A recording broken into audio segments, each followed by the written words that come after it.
research involved the improved gold model for simulation of non-trivial protein folding pathways, which set out to prove that in the intermediate state, the protein is vulnerable to disease and mutations.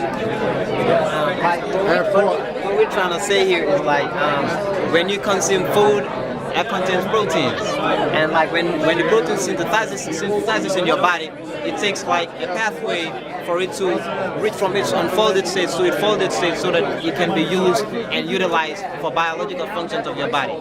Now let's say in that process the protein failed to fold. That's when you're vulnerable to certain kind of diseases like cancer and Alzheimer's and all the kind of diseases that and your body is not going to function properly. Now certain things that we take for granted is just based on this folding process of protein. That's what we're trying to study here. And if you can see in this particular stage of the folding process, this is where the folding mechanism takes place.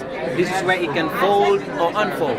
And if it unfolds, that's like I said, you'll be vulnerable to disease. And if it folds, then you're good to go. So this is like he said, this is just the basis of our research was actually centered in. And I'll let him tell you more details about it, like how it folds and like let's see if this part and this part fails to attach, then what happens next? I'll let him explain more. As the protein starts to develop, it develops an alpha helix on one end and the beta strands on the other end. And during this process of the alpha helix formation is when the protein is vulnerable to becoming misfolded, which means it's taking on particles that is not conducive to being a healthy protein. And at that point, you can manifest the disease, anything from dwarfism to AIDS, a common cold, Alzheimer's, anything. So if we're able to protect the protein at that point, we can